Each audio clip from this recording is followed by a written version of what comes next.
Boa noite a todos. Sejam todos muito bem-vindos. Pessoal, alguém pode me dar um retorno, por gentileza, se o áudio está saindo bom?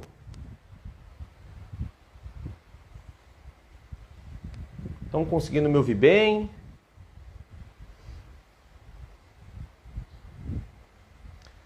Sejam todos muito bem-vindos. Ana, tudo bem? Ô Fred, valeu. Galera, boa noite a todos. Estamos começando agora o quarto episódio do nosso podcast Papo Faixa Preta. Obrigado, Ana. Obrigado aí pelo retorno, todo mundo que deu.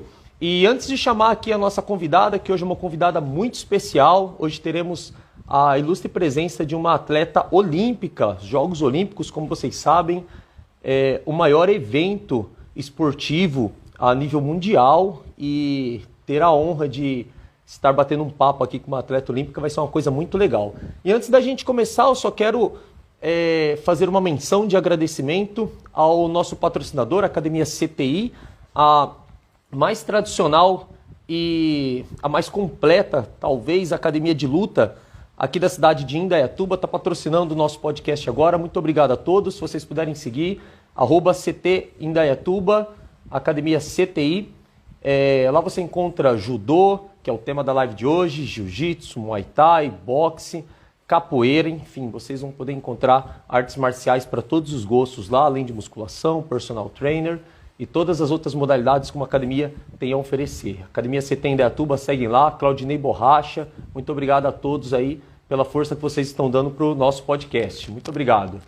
E vamos agora chamar a nossa convidada, Sensei Mônica Angelucci. Vamos lá.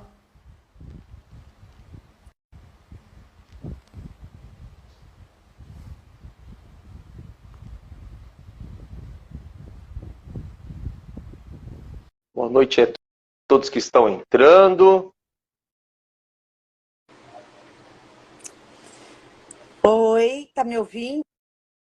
Olá, estou. A tela ficou preta aqui, mas já voltou. Sensei Mônica, seja muito bem-vinda. Tudo bem? Boa noite.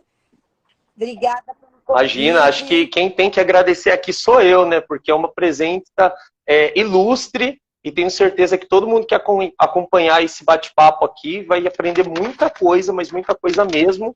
Porque eu tô brincando a semana inteira, né? Não é todo mundo que tem a honra de conversar com uma atleta olímpica, né?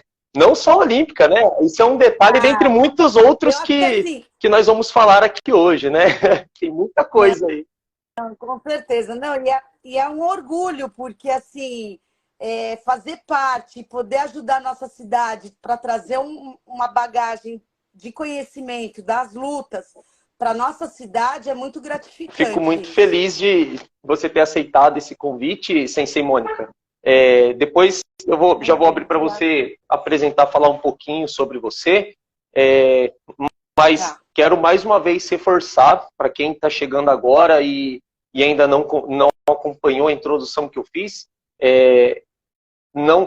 de verdade mesmo, são poucas pessoas que têm essa oportunidade, às vezes, de ter um bate-papo tão próximo, tão direto, com alguém que esteve nos Jogos Olímpicos, né? Eu tive a oportunidade até hoje de conhecer pessoalmente apenas 2 pessoas que participaram de Jogos Olímpicos, que foi você na faculdade, no Objetivo, e toda a sua trajetória aqui na cidade que sempre acompanhei, e o Anselmo, um amigo da faculdade também, que participou dos Jogos Olímpicos de Atletismo.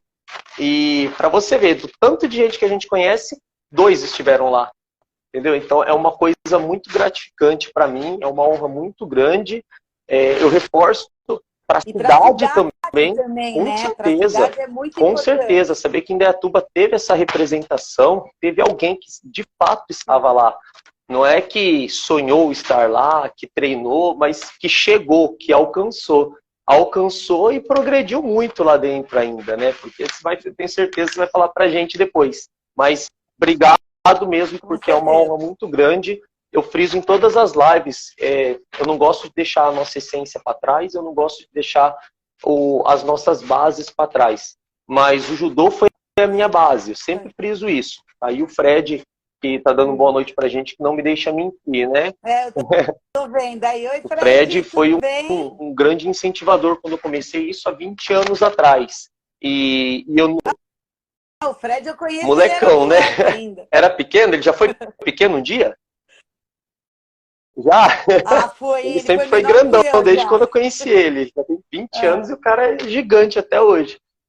gigante. Hoje ele tá E, enorme perto de mim. não, ele 2 metros de tá altura? grande.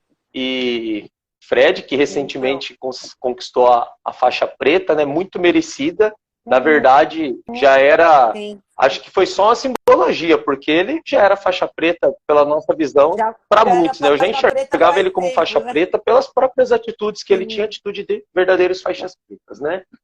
Mas, enfim, vamos, Uhum. vamos ouvi-la. Se apresenta para o pessoal, fala um pouquinho sobre você, da onde você veio, como que começou o judô aí na Tá. vida de Mônica Angelucci. Bom, eu sou a Mônica Angelucci, eu sou faixa Kodansha. O que seria a faixa Kodansha? É o acima da 5ª graduação da faixa preta, é a faixa vermelha e branca que a gente tem, que começa do 6º ao 10º grau. E eu estou no 6º grau, que é a faixa Kodansha, que seria essa nova trajetória, né? Depois da faixa preta, a gente ainda tem mais alguns estudos aí para a gente chegar ao 10º Dan, que seria o 10º grau, né? Na faixa preta. Sou formada em Educação Física, tenho pós-graduação em Arte, Educação e Terapia. Sou atleta olímpica, eu fui para as Olimpíadas de 88 em Seul. Fui uma das primeiras mulheres a participar, uma das primeiras não, a primeira mulher a participar das Olimpíadas, em 88. Fui campeã dos Jogos Pan-Americanos, terceiro no Pan-Americano, Jogos, terceiro no Fukuoka, que é um torneio internacional, honra ao méritos, campeã brasileira, campeã de Jogos Pan-Americanos, de Jogos Abertos, Jogos Regionais. Já defendi em Indaiatuba nos Jogos Regionais e nos Jogos Abertos já, quando eu vim morar para cá.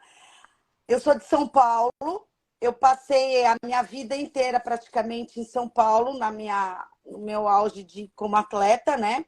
E depois que eu tive meus filhos, a gente acabou vindo para cá, morar aqui em Indaiatuba. Eu estou aqui já há 18 anos morando aqui. Atualmente eu sou professora da Rede Municipal de Educação. Eu trabalho na EMEB Elizabeth, com Educação Física. Trabalho no Fundamental 1. Dou aula de judô particular numa escolinha privada. E atualmente também eu entrei num outro esporte que meus filhos hoje praticam, que é o beach tênis. Nossa, é um currículo extenso, Que né? tá uma febre, né? Que tá uma febre aí o beach tênis, né? E é isso. Eu tenho 2 filhos, sou casada. Que mais? Acho que assim, um contexto geral, um pouquinho assim da minha vida, como eu comecei no judô, você vai me Sim, perguntar, óbvio, né? tava na ponta da língua já. Já adiantar que nós já estamos no embalo.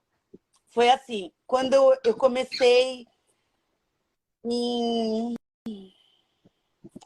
em 78, eu tinha 10 anos, através do meu irmão, porque o meu irmão do meio hoje, né, naquela época ele era o mais novo, eu era a mais velha, eu sou a terceira de 3 filhos, né? Eu sou a mais velha, a única mulher. E esse meu irmão, ele às vezes tinha aquela discussão de criança na rua, tal, entrava para dentro chorando, tal. Eu ia lá e tomava as dores dele e acabava brigando, discutindo com os moleques e tal. E vinha as mães baterem na casa da minha mãe. Falar, olha, sua filha tá batendo, tua filha tá não sei o quê, tua filha não sei o quê. Aí minha mãe resolveu colocar meu irmão no judô. E ele acabou indo para o judô. E naquela época minha mãe me deixou na academia e tinha falado pro professor que eu não ia poder fazer judô, que eu era briguenta, que eu batia nos moleques, enfim. Aí eu fiquei enchendo tanto assim a paciência do sensei, ele me colocou para fazer uma aula. Eu nem tinha o judogi nada, eu estava só de roupa normal, camiseta e uma calça. E ele me pôs para lutar com um menino que era já faixa amarela. E era um dos mais velhos e era um dos, assim, naquele horário era o mais forte. Eu acabei derrubando ele. E nessa de derrubar, ele conversou com a minha mãe, insistiu que eu fizesse judô. Isso foi em 78. O judô feminino estava começando, né? Foram as primeiras inscrições da federação. A minha federação, meu registro é 120. Olha Na só, Federação comecinho. Paulista. Então, era pouquinho, em 1978. Quer dizer, se você voltar atrás, não é tanto tempo assim, né? Então, eu era 120 na Federação Paulista.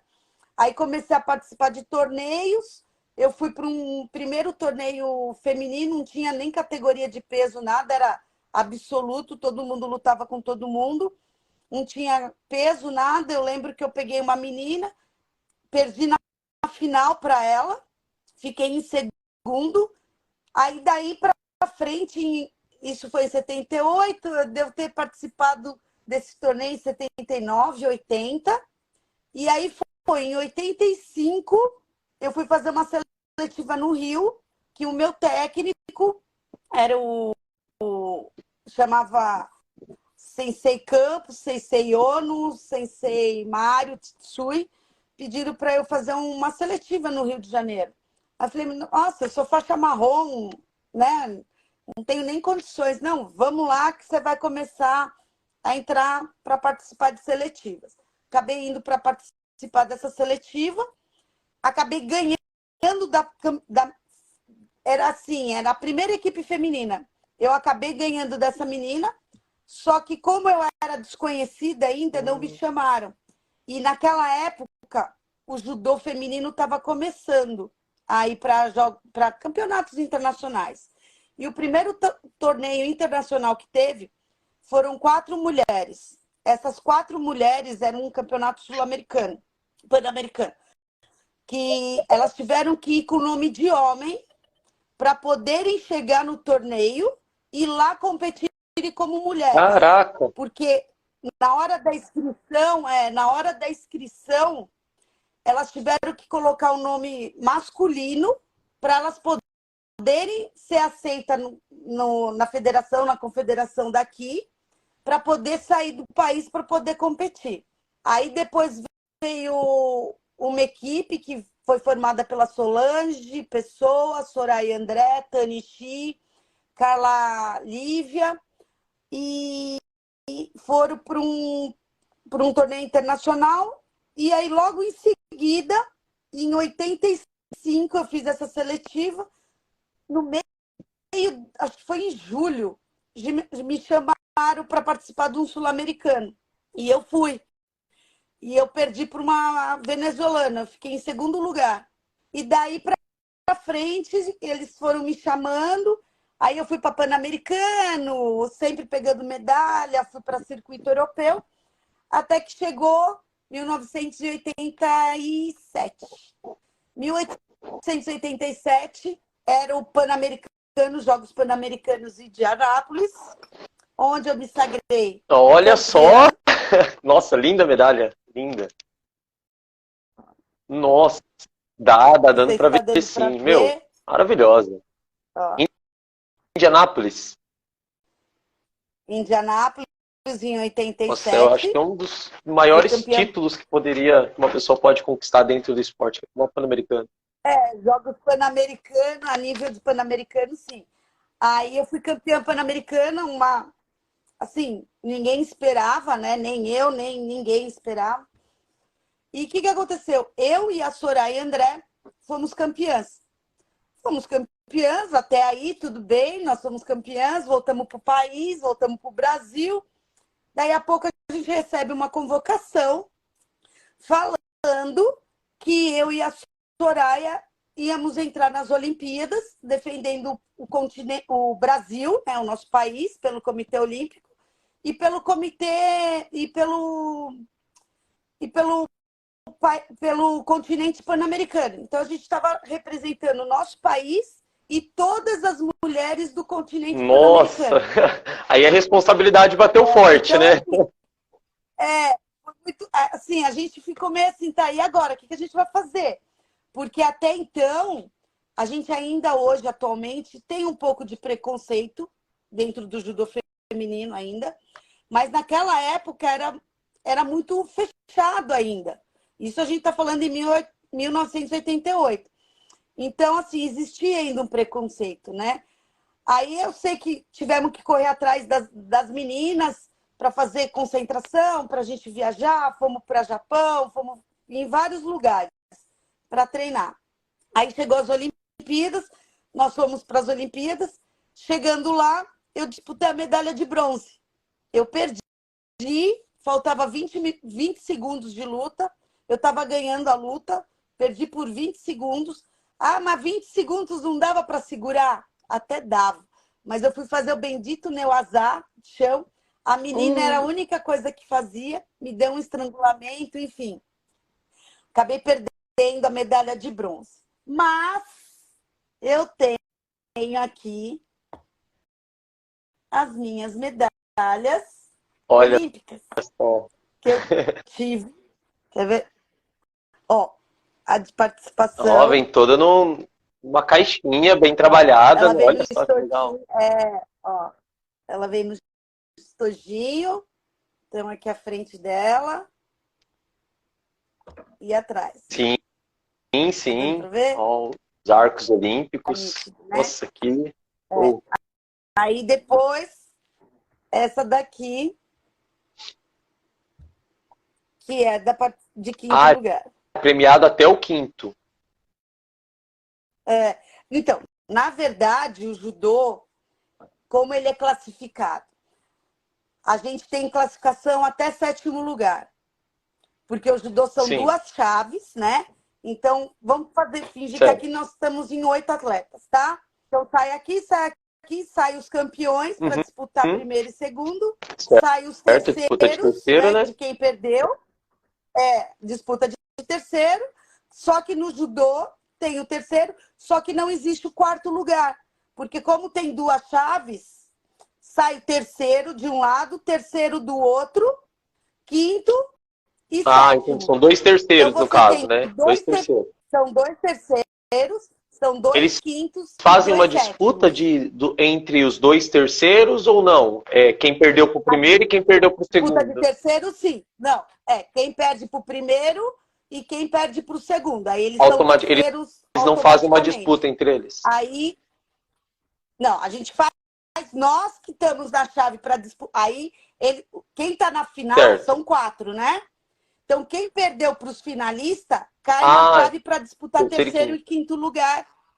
Entendeu? Ele já entra direto na disputa de terceiro e quinto. O sétimo, não. Entendi. Entendeu? Então, a gente já... Quase que uma repescagem, né? Acaba sendo uma repescagem só dos finalistas ali, né? É uma repescagem. Isso, é diferente, por exemplo, de jogos abertos. Acredito que nos jogos abertos de judô deve ser parecido, que sobe para repescagem todos que perderam para os primeiros e para os campeões, primeiro e segundo lugar. É diferente nesse caso. Não, sobe todos. É tudo igual. Naquela época, quem perdia por não na primeira, né? Quando você chega na semifinal, quartas de final, você sobe para repescagem. Você cai na repescagem. Nossa, um sistema legal. Assim, a oportunidade para todos, é justo. Todos. Cabe acaba sendo justo, né? É um sistema justo. É um sistema justo. É diferente do que eu vejo hoje atualmente. Eu vou falar do esporte, do beach tênis, que eles só dão classificação para primeiro, esses campeonatos que é mais ITF, federação, esses torneios que tem já a confederação de tênis, eles só dão premiação para primeiro e segundo. Quer dizer, os outros atletas que chegou até até praticamente disputa de semifinal, eles não participam, entendeu? E não existe terceiro lugar. Então, eu acho que o terceiro lugar, para qualquer Sim, modalidade, é concordo. muito importante, sabe? Eu acho que primeiro que dá um incentivo para a turma que tá jogando, né? Lutando, enfim, participando de algum torneio. E outro, você tem como classificar realmente quem é primeiro, quem é segundo, Sim, quem é terceiro, cada um com seu quem é quinto, valor ali sabe? dentro, né? Pelo Você dá menos um valor para assim. todo mundo. Sim. É que no judô não existe o quarto, mas a maioria dos esportes existe primeiro, segundo, terceiro, quarto, quinto, até sétimo lugar é Sim, sim. classificado, né? E o beach tênis, por ser um esporte amador, eu acho que isso existe uma falha, que a gente que é atleta, a gente sente isso, né? Porque é o incentivo a mais que você pode dar para a modalidade e fazer Sim. eles É evoluírem, o né? incentivo que muitas vezes falta para aquela pessoa querer disputar um próximo torneio e conseguir uma colocação melhor, né? Porque ele ficou em quarto, quinto, sexto, que se ele simplesmente Ele não ele ganhou, pode né? sair com duas Ele não ganha. sensações, aquela sensação de perdi, não tô levando nada, perdi, mas fiquei em Sim, sexto lugar. São duas coisas sim. diferentes, né? Porque às vezes você pega, sei lá, você pega uma chave aí de judô hoje. Hoje deve ter em torno de 20, Sim. 30 pessoas. Pô, você chega em quinto lugar, você chega em sétimo Deixou lugar. vinte Pô, quantas e pessoas você cinco, deixou para deixou, trás? 23 Entendeu? pessoas para trás, hein? Então você deixou gente. Sim, você deixou gente para Concordo. trás. E às vezes não é reconhecido. E dentro do judô, isso é reconhecido. Então é bacana, porque você cria, né? Fala, poxa, mas eu cheguei em sétimo, mas eu ganhei pontuação para o meu ranking para poder contar meus pontos no final do O ano, que ranking. agora existe o ranking, né? Então você consegue ter essa classificação e essa pontuação para os atletas, né? E mesmo que você não seja campeão, mas você está carregando dentro do judô a pontuação daquele Sim, torneio, né? Você carrega com você, né? Então você faz tipo um ranking anual para você ver quem chega no final do ano sim. o É ranking até uma brasileiro. forma justa, porque muitas vezes no dia do torneio, vamos supor um circuito de 10 etapas, com uma pontuação final, vamos dar um exemplo. No Não dia tá bem. daquele torneio específico, a pessoa talvez recebeu uma notícia ruim, não acordou bem, teve algum problema. Ou às vezes se machucou, É, acabou ficando ela fora tem daquela outras etapa de uma, para poder duas se recuperar etapas. e mostrar que num contexto geral ela é o mais esforçado, é o que treinou mais, é Sim, o que estudou mais os adversários. No ano sim. passado eu participei de um campeonato paulista de karatê e teve uma chave que um amigo meu disputou e tinha 3 pessoas na chave. Tinha pouquíssima gente.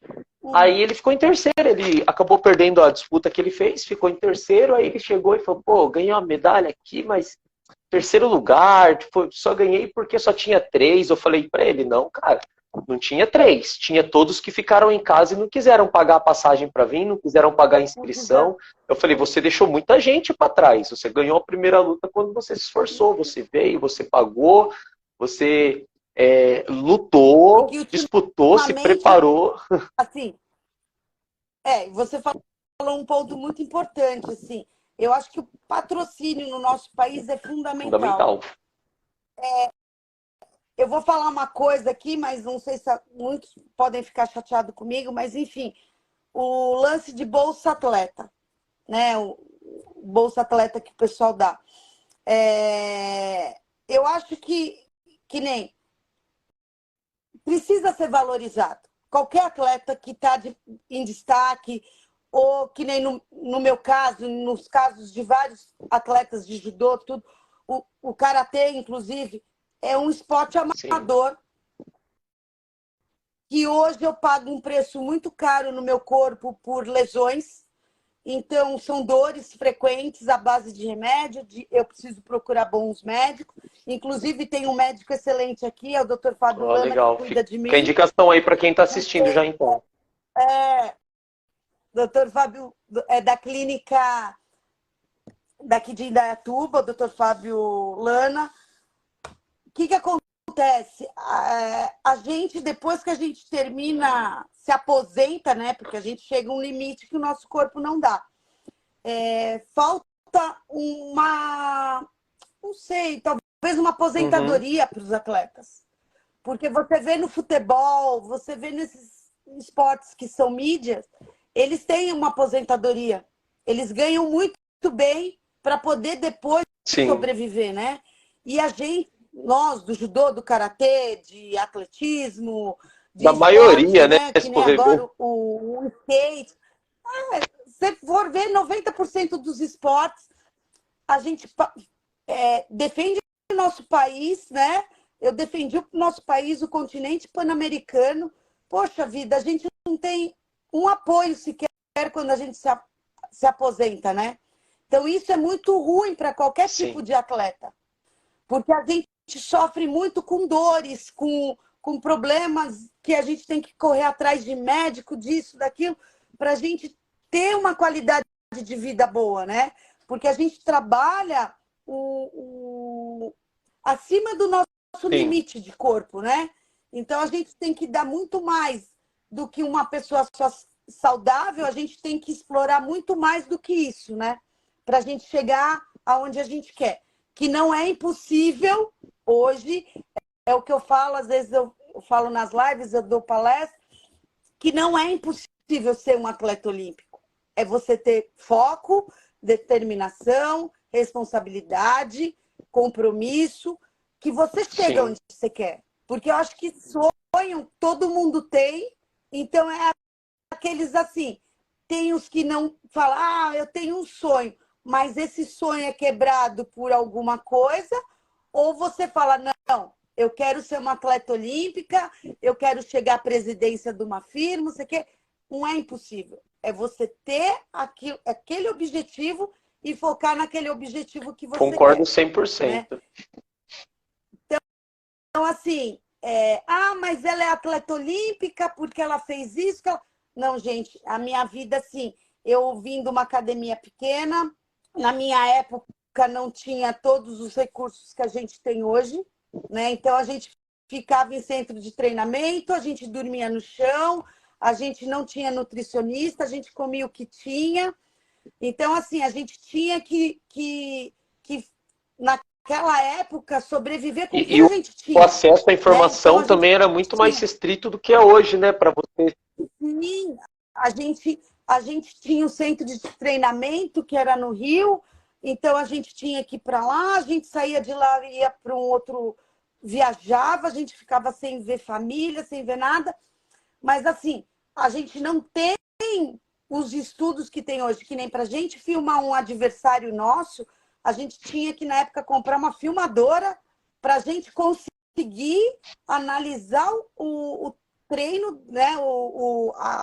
A luta da outra pessoa. Hoje não. Você põe no Google, aparece Sim, tudo que você quer do atleta. Se ele é todas canhoto, se ele é as destro, informações, se ele todas, faz, todas, sei todas. lá, você tem tudo, né? O histórico inteiro no atleta. E a gente tinha que ir lá com a nossa garra, né? E aí foi isso. Voltando lá, eu fui para as Olimpíadas, aí eu treinei, né? Fui Olha para um outros Jogos só, Pan-Americanos de Cuba em 91, esse foi em né? Cuba. Em 91, em Cuba, numa outra categoria.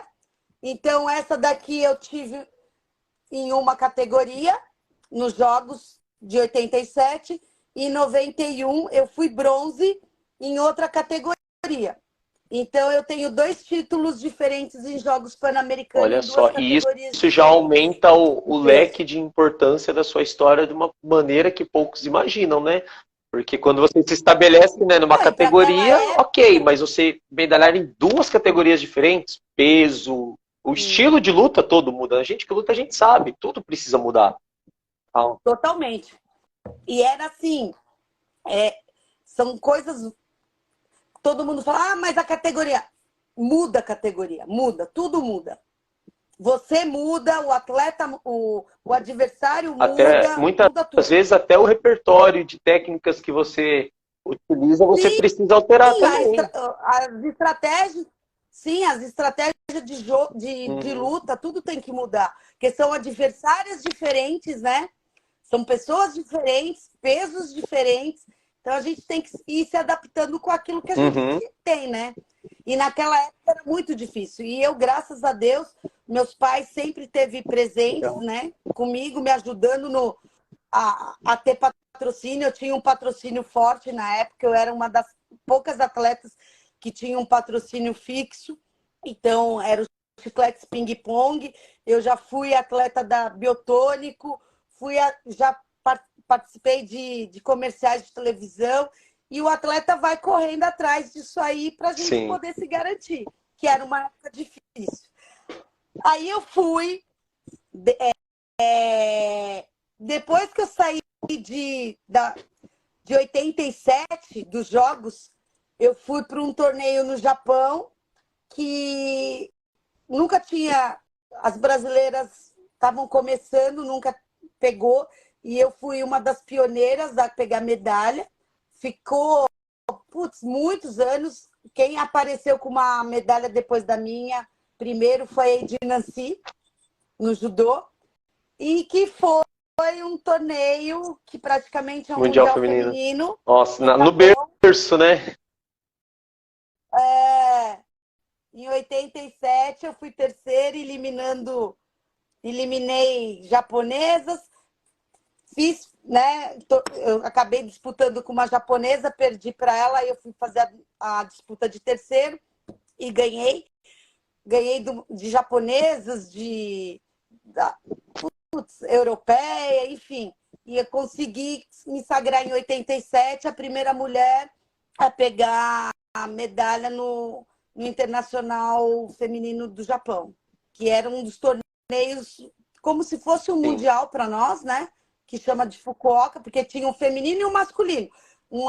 Não tinha tudo junto, era datas separadas, meses separados, masculino para um lado, feminino para o outro.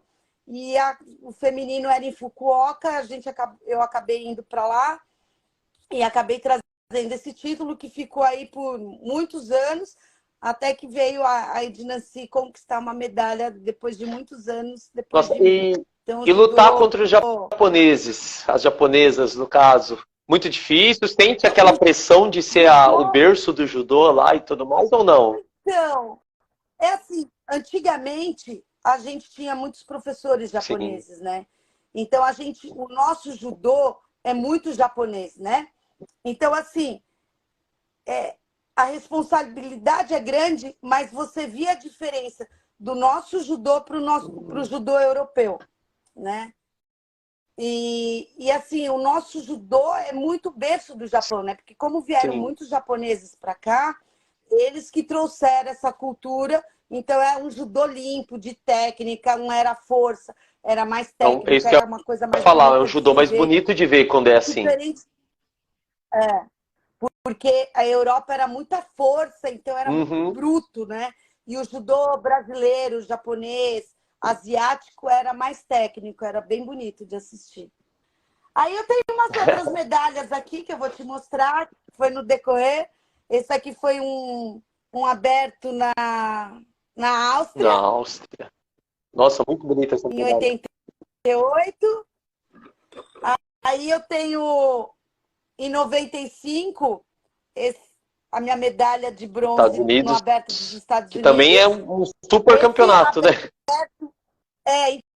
Então, esse Aberto dos Estados Unidos, essa foi a minha última medalha. É que tá tudo meio bagunçado aqui em casa, então eles foram parar as medalhas todas. Eu fui tricampeã desse Aberto dos Estados Unidos lá. Então, eu sou tricampeã nesse Aberto, né, de Colorado. É um campeonato que tem em Colorado Springs, que eu fui campeã. Fui tricampeã. E, para não falar só de internacional, eu tenho o Campeonato Brasileiro. Brasileiros abertos e regionais, você perdeu a conta, né? Eu nem sei. E eu tive a honra de, quando eu estava na faculdade, representar a Confederação Brasileira de Esportes CBDU, Universitários. Né? Eu tenho 2 medalhas de ouro na modalidade. Assim, Então, Título que não acaba assim, eu mais, acho né? tem. Aí eu recebi honra ao mérito do Comitê Olha Olímpico. só. Opa, peraí. Ó, você já pode pegar Já, as medalhas na eu tava mão, ó, lembrando disso Rafael. agora há pouco. A primeira que você mostrou na primeira caixinha, eu lembro do exato momento, a hora que eu peguei ela na mão, que o peso da medalha foi tudo muito É legal. muito gratificante.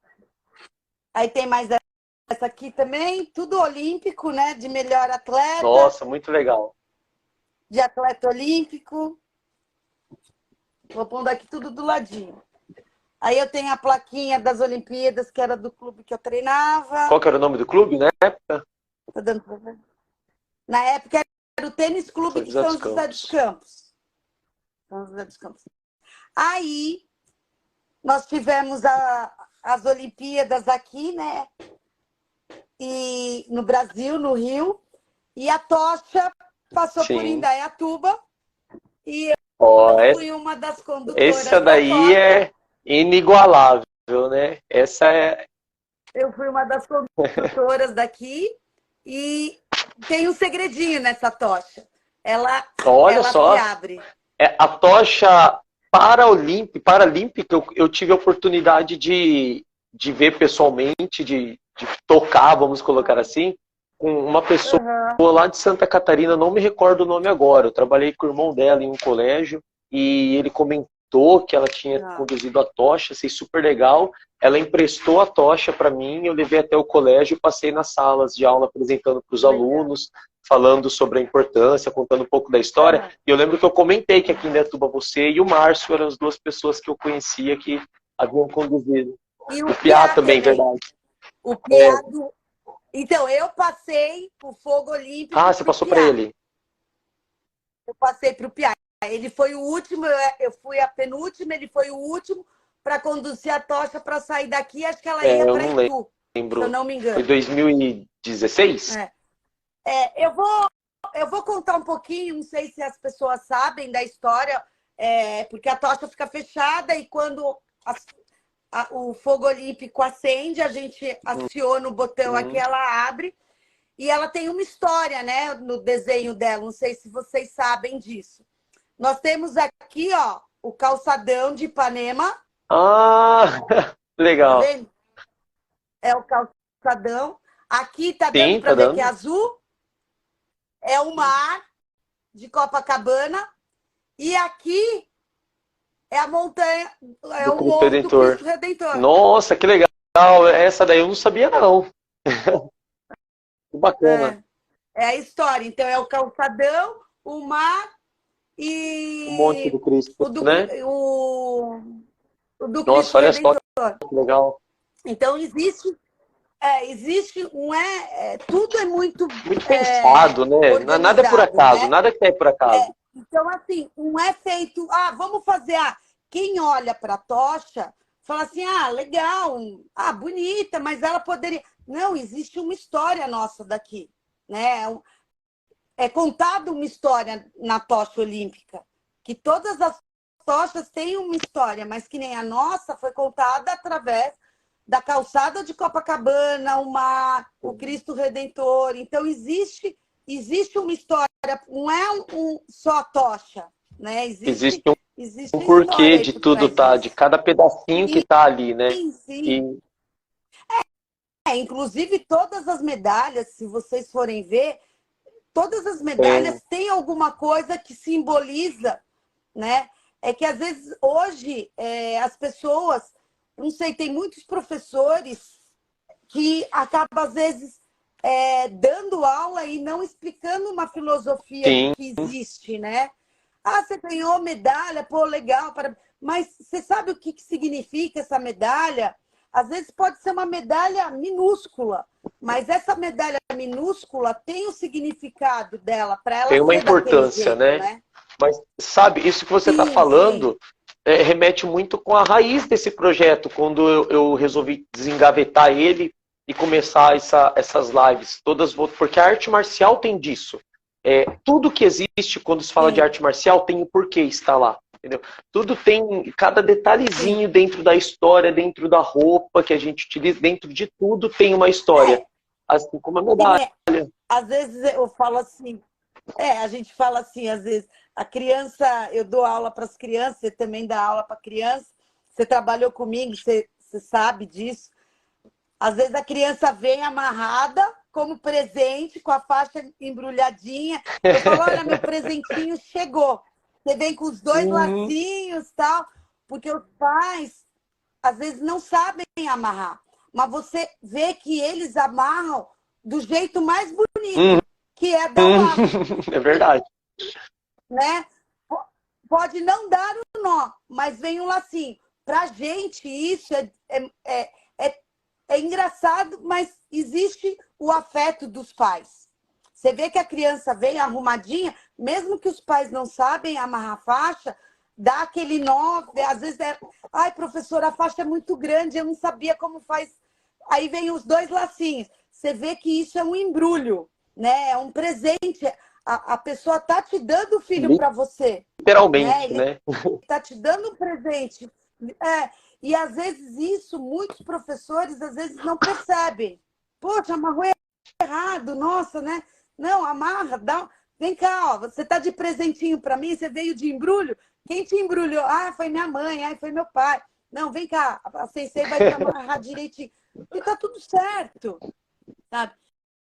Então, assim, e eu acho que a aula, a gente que trabalha com artes marciais, independente qual é a modalidade, existe uma filosofia muito grande dentro da arte marcial, né? Que a gente preza muito isso, né?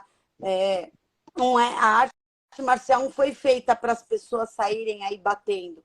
Eu acho que a partir do momento que você tem uma pessoa que direciona e te ensina a verdadeira luta, né? Por trás disso existe a filosofia e existe o respeito entre a modalidade e o indivíduo. Concordo 100% com o que você falou, Sensei. Concordo, assim, não mudaria uma palavra disso que você colocou agora. A verdadeira luta vai muito além do que as pessoas que estão de fora imaginam, né? Não, E às vezes a gente trabalha com criança, é muito lúdico, né? Então, você vai ensinar um rolamento, você vai ensinar um golpe, você faz desenho no chão, e às vezes um pai que já lutou, sei lá, quando era novo, mas meu professor não fazia isso, pegava a faixa ou uma varinha de bambu para bater na gente. Não, você trabalhando, a partir do momento que você trabalhando lúdico com as crianças, você ensina mais fácil. E às vezes eu vou nas escolas, às vezes falo assim, ai, Mônica, fulano tá dando um trabalho, manda ele para mim. Porque a gente consegue ter essa criança, a concentração dela dentro do judô, né? Dentro da luta. Então, dentro da luta, você precisa ter o respeito. Então, a partir do momento que você ensina o respeito, ele vai começar a ter limites, né? Então, peraí, isso aqui eu não posso fazer. E esse comportamento se reflete fora também. Você, não é só dentro. Ele começa a criar a gente trabalha no lúdico, né? As brincadeiras, tudo relacionado à nossa modalidade, mas fora eles conseguem ter essa responsabilidade da nossa luta para o dia a dia deles. Concordo 100%. E muita gente, às vezes, muitas pessoas acham que o lúdico fica só nessa brincadeira. É só brincadeira, é só para distrair a criança, para gastar energia. Não é só para gastar energia, não é só brincadeira. Tem um fundamento ali. É como na tocha. Tudo que está lá tem um porquê. Aquela brincadeira tem um porquê. E ela, às vezes, vai te gerar um valor que ele é muito maior do que qualquer técnica que a criança poderia aprender. E a partir do momento que ele desenvolve aquele valor, aquele princípio dentro dela, ele começa depois a sobrar tempo para poder olhar para as técnicas e se desenvolver. E aí se tornar um bom lutador, um bom atleta. Eu acho que assim, você ensinando, não importa como, se vai ser no lúdico, se vai ser mais bravo, você ensinando a criança a ter o prazer de ir lá e fazer, independente se vai ser no lúdico, se vai ser uma brincadeira, no pega-pega, eu dou muito pega-pega para as crianças, eles de joelho, o pegador de joelho, e eles têm que derrubar a criança. Indiretamente, quem está de fora não está entendendo nada, está achando que você está Exato. dando um pega-pega. Você está ensinando a criança já a Sim. cair. Aprender a cair. Então, às vezes eu tenho mãe que fala assim, nossa, o meu filho não machucou mais porque ele soube cair. Mas não é porque ele aprendeu a cair por causa do judô. São as brincadeiras que a gente faz que ele perdeu o medo. Então, a hora que ele for cair, ele vai saber controlar, como saber reagir para não se Essa machucar. semana eu falei em uma das minhas aulas o seguinte. Eu perguntei se eles já tinham assistido o filme do Karate Kid, né? Que com a série do Cobra Kai está em alta agora novamente. E os alunos Cobra Kai, todos já isso aí. assistiram, né? Aí eu peguei e falei, vocês já viram que o Sr. Miyagi ensina através das lições? Encerar o chão, encerar o carro, lixar o chão, enfim, só através das lições. E o movimento no Trabalha final direita e acaba sendo uma esquerda, né? defesa. Eles já, eu falei, então, a nossa brincadeira é o mesmo princípio. No final ele não aprendeu a lutar, no final da brincadeira vocês vão aprender também. E aí vocês vão ver, como você falou, que o pega-pega, a hora que você coloca a criança no chão, você está ensinando a criança a cair e está ensinando o outro a relar no amigo, no adversário também, a fazer um grip ali, a ter uma pegada. E aí você coloca aqui uma cambalhota de costas, pode virar um shirokemi, por exemplo, pode virar uma técnica, e aí você vai transformando a brincadeira em uma lição, né? Aí eles ficaram todos espantados, assim, nossa, é verdade, a brincadeira no final era um golpe. Aí eles descobriram por que numa queimada que eu passei só poderia dar a queimada com o braço todo esticado. Falei, porque é assim que você dá um soco, você estica seu braço. Eles, é verdade, é o movimento do soco, né? Eu falei, então, tá vendo? Através das brincadeiras, das lições, você acaba desenvolvendo as técnicas, se torna mais atrativo para a criança, menos desgastante para o professor. Sim. E assim, eles assimilam muito melhor do que você falar, estica o braço, estende o braço, dobra o braço, chuta, faz isso, faz aquilo. Então, através da brincadeira, você consegue muito mais resultados, né? Do que ficar lá, tem que fazer isso, ó, faz aquilo, agora sim, agora tem que esticar a perna, ó, a pegada é assim, é uma coisa padrão, né? Se você sair do padrão, hoje as crianças são muito ativas, né? Então elas não conseguem parar. Então você tem que achar meios para ela, pelo menos, a gente fala, né? A gente estuda. As crianças têm, antigamente era 15 minutos, hoje já passou para 10, 12 minutos de concentração. Então você tem que fazer a coisa dinâmica e muito rápido, porque eles perdem o foco rápido. Não pode ter muita enrolação, né? Senão se dispersam todo. Sim. Não, isso é totalmente verdade. E a gente, cada dia, eu mesmo, agora que eu trabalho só com karatê, eu vejo cada vez mais isso, entendeu? E aí a gente também entra naquela questão que, além de ser atleta, ter tido, de ter feito toda a história, não pode passar de não pode parar de estudar ainda, né? Porque se parar de aumentar o repertório. Não. É que assim, às vezes a gente fala assim, tem gente que chega na preta e fala assim, agora eu já me formei, Formou nada. Sou faixa preta. Não. Eu acho que tem sempre que estar renovando, porque cada ano que passa tem regras novas, tem conhecimentos novos, então você está sempre reciclando, né? Você tem que estar sempre correndo, porque da minha época para agora, eu entrei em 78, comecei a competir em 85, nós estamos em 2023, você faz os cálculos aí. Eu na verdade, eu tenho 54 anos, só de judô eu tenho 44 anos de judô. Eu comecei com 10 anos a praticar judô. Então, assim, de quando eu comecei, né, era tatame de palha, hoje já não tem mais, já é tudo placas. O kimono, né, o judogi, era tudo branco.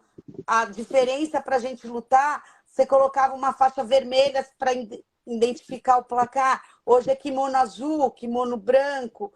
Então, são detalhes que você vê. É tempo, mas não é muito tempo. Exato. Né?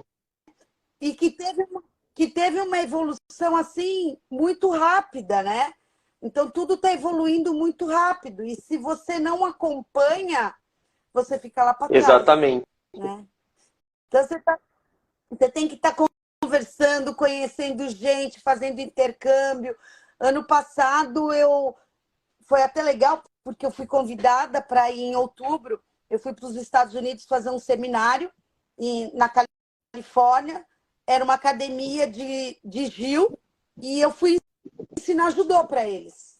Porque eles estavam vendo que só o Gil, né, a luta de Gil, lá não estava só resolvendo. Eles precisavam de alguém com técnica, né, de pé, para poder ensinar para eles alguma coisa de judô para eles poderem melhorar. Eu fiquei uma semana lá fazendo um seminário Onde que com foi? eles. Em qual lugar dos Estados Unidos? Na Califórnia, em Brandwood, na Califórnia. Então, assim, você vê que o Gil já puxou técnicas de judô procurando alguém, como nós do judô procuramos as pessoas do Gil para ensinar a gente técnicas de Neuazá, que é a luta de chão. Então, na verdade, assim, um complementa são os dois o outro, braços, né? Não dá para ficar sem uma ali. Então, assim, você precisa realmente estar dentro, pedir ajuda, não ter vergonha e procurar informações. Uma coisa assim que eu vejo, que eu sinto muito, é lugares para treinarem. Então, que nem tem a prefeitura, que é um espaço gratuito que a gente tem aqui, totalmente de graça. A gente tem o Esporte Cidadão e Juventude, né? Esportiva. São dois projetos. O esportivo. Então, nós temos dentro da prefeitura do esporte aberturas para atender todas as faixas etárias em qualquer modalidade, totalmente gratuito, sabe? E às vezes eu vejo crianças que talvez eu vou falar um negócio aqui que eu acho que dentro da nossa escola municipal tem muitas crianças que não têm a oportunidade, por falta de transporte, de alguma coisa, levar essas crianças para um polo de treinamento. Porque eu dou aula de educação física, eu vejo crianças que têm habilidades, mas muitas habilidades, para ser um grande atleta em algumas modalidades. Eu tive uma atleta, era uma menina que eu tive numa escola, e eu falava, nossa, você dança? Pô, mas você tem uma noção, não sei o quê. Pô, ela foi competir, ela entrou na Secretaria de Esportes, no atletismo. Hoje acho que ela está se formando veterinária já, mas a adolescência dela, a infância dela, ela falou, professora, você me fez gostar de correr, porque você fez eu me encontrar dentro, não era o judô, mas eu via que ela tinha um potencial na corrida. Ela fazia, ela se dedicava. Então, assim, ela participou de jogos abertos, de jogos regionais pela gente. Então, assim, tem crianças que a gente consegue identificar e que a gente precisava colocar essas crianças dentro do esporte, né? E tentar trazer essas crianças para dentro do esporte, porque eu acho que o esporte tira muita gente da rua, né? Tira o esporte. Literalmente o esporte salva.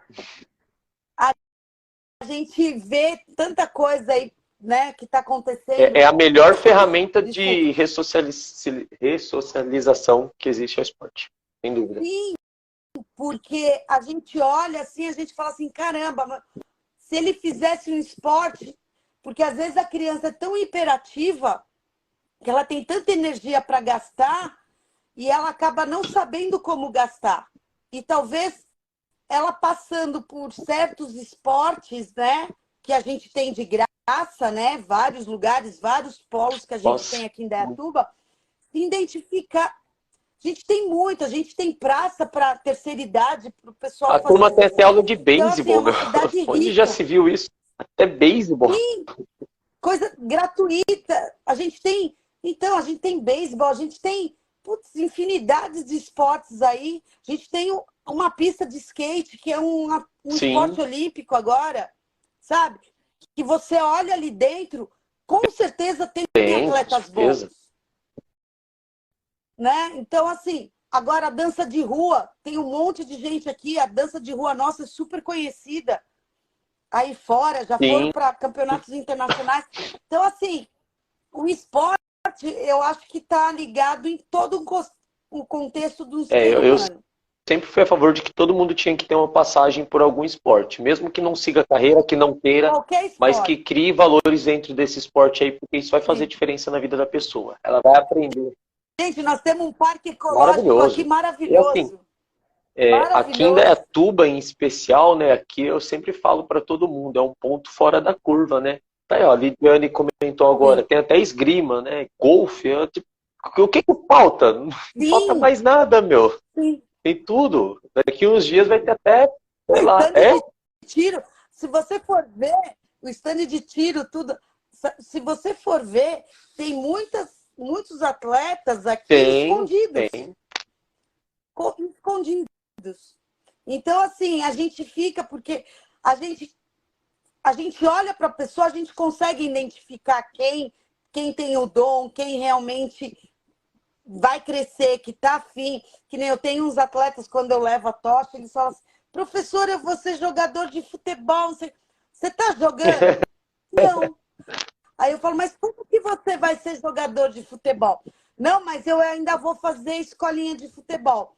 Mas eu jogo. Eu falei, aonde? Na rua. Então, assim, talvez falte algum direcionamento para os pais. Porque você vê que a criança tem o potencial, né? Só que ela está na rua, escondida, né? E na minha época, foi feito alguns estudos que os melhores atletas de atletismo de corrida de longo percurso, você sabe quem são? Não Não. tem nem ideia. Longo Uma percurso é uma maratona. maratona de Isso. 42 quilômetros.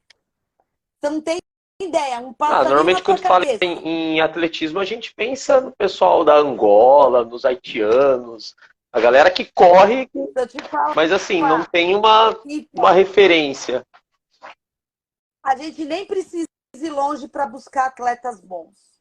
Os gari da limpeza. Nossa, Quantos quilômetros eles correm muitos, por dia? muitos, muitos, muitos. E aonde eles estão? Escondidos. Escondidos. E ali a gente tem atletas que correm muito mais de. Isso foi feito estudo já. Muito mais que 42 quilômetros, e para eles é como não estivesse O correndo. dia Para inteiro eles é e não natural, cansa, porque parece? faz Lógico que parte, cansa, evidente. faz parte do dia a dia. Sim, e faz parte do dia a dia deles. Então é como se fosse você acordar de manhã e escovar os dentes. Então se torna uma coisa Eu falo, natural.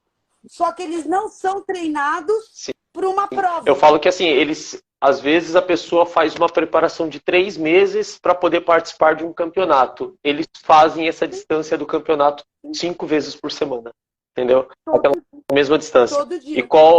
hoje em dia, se a gente para pensar qual que é o treino mais eficiente que existe, é o E, ó, treino sobe e específico. desce pirambeira, Não, né? não tem terreno ruim para eles, né? Tipo, eles conseguem, eles literalmente encaram todos, literalmente. Não tem, e Tudo. sobe, desce, e muitas vezes carregando uma carga extra, né? Porque precisa fazer o trabalho. Faz Sim, todo sim. sentido isso daí, concordo. Eles já fazem, ó, eles já fazem a musculação naturalmente, a parte aeróbica natural. Então, assim, isso foi feito nos estudos, que os melhores atletas de atletismo não são os atletas, são os garis da limpeza, porque para eles é um hábito Sim. natural. E sabe o que, que ainda vamos mais além um pouco? Pouca gente às vezes imagina isso, porque é um trabalho pesado, que cansa muito, obviamente, todo mundo sabe, mas muitos, e eu falo porque eu conheço alguns, termina a rotina e ainda vai para academia à noite puxar ferro. Ainda faz isso, termina o dia, ou vai de manhã e trabalha tarde e noite, termina o dia e ainda vai puxar ferro, ainda treina para no outro dia repetir toda essa rotina de novo. Meu, Todo o haja processo de físico novo. ali, né? Realmente faz todo É sentido. isso mesmo. Hoje você dá aula de judô dentro da escola também? Eu dou Então, dentro da minha aula de educação física, eu Ah, ensino certo. judô para eles. Dou aula numa escola privada, pequena para criança. e dou aula de beach tênis ali onde é o Bike Hotel na Maré para criança. Eu gosto de trabalhar Gosta de com criança. criança. Eu lembro que você falou isso na faculdade. Isso foi em 2012, há 10 anos atrás. Eu lembro disso. Porque eu falo assim, criança, tudo que você fala, ela te responde positivamente, né? Então, é mais fácil de você... É assim, para mim é fácil ensinar para criança. Mas tem gente que é adulto que não consegue conversar. Ah, ela dispersa. Não, eu consigo ter o foco dela. Então, assim, eu gosto de trabalhar com criança. Eu gosto bastante. Aqui em Indaiatuba hoje, tanto no competitivo de judô quanto nos projetos da cidade, a gente tem o professor Alan. E eu tive, presenciando o festival que ele fez com o pessoal no ano passado. E eu fiquei também, assim, surpreso de ver a facilidade com que ele dominou as crianças ali. Eu falei, meu, olha, sei lá, tinha umas 200 crianças, 150 crianças, que seja 100 crianças, entendeu? É muita criança. E tava ali praticamente sozinho, fazendo a coisa girar. Eu falei, meu, foi muito assim, um feeling muito bom. E eu vejo que o pessoal do judô tem isso. É a filosofia, né? Uhum. É a filosofia dentro da arte marcial. Exato. E no judô eu acho que isso fica muito mais evidente, sabe? Eu falo porque eu fui praticante por alguns anos e eu vi isso daí na prática todos os dias. Meu, era incrível de ver. Como que o judô consegue? Ó, deixa eu te perguntar. Átila? Você conhece o Átila? Conheço o Sensei Átila. Ele tem um movimento de karatê que chama Karate City, que toda vez que tem um treino, eu tento ir e nunca consigo. Uma pergunta aqui. Ó, ele está fazendo uma pergunta. Dicas para lidar com crianças agitadas. Primeiro, você tem que chegar com essa criança e fazer com que ela sirva de exemplo na tua aula. É o primeiro foco. Então, você tem que pegar essa criança, fazer com que ela seja importante para você na aula. Então, vem aqui. Vamos dar um exemplo. Rafael, vem aqui. Você é o mais agitado, né? Rafael, vem cá, ó. Eu preciso organizar a fila, eu preciso fazer isso, eu preciso fazer aquilo. Ó, nós vamos começar a fazer o exercício. Você vai contar, você vai puxar a parte de aquecimento hoje. Fazer com que essa criança agitada torne-se importante para a aula. Então, é uma das dicas bem importantes. Atribuir, né, uma responsabilidade para a criança. Trazer uma responsabilidade para a criança. Então, começou a aula, ó, nós vamos chamar o Rafael, que ele vai puxar os exercícios. Então, Rafael, você vai fazer a contagem, você vai fazer tal exercício, e as crianças vão ver você fazendo e eles vão ter que repetir o que você faz. É uma dica aí. Anota aí, para todo mundo que dá aula, não só de arte marcial, mas que está dentro do esporte, trabalha com crianças, que está assistindo a gente, já anota essa dica aí, que dica de ouro, vindo de alguém que sabe o que está falando, não é de qualquer pessoa, não. E deixa eu aproveitar e dar uma olhadinha aqui nos comentários, que eu vi que teve bastante coisa. Vamos voltar aqui, tentar voltar do começo. Acho que eu não vou conseguir voltar tudo. Eu estava vendo umas aqui também. Teve alguns no começo que eu achei bem interessante. Eu gravei alguns aqui de cabeça, eu quero fazer algumas menções. Mais uma vez, primeiro, agradecer a todo mundo que está acompanhando. O Fred deixou aqui o nosso boa noite também. Fred, que já foi convidado para estar aqui batendo um papo com a gente também, já aceitou, a gente vai estar alinhando isso. Os nossos alunos, amigos que estão assistindo aqui também, tanto seus quanto os meus, estão mandando mensagem aqui, cumprimentando a gente, sintam-se todos cumprimentados.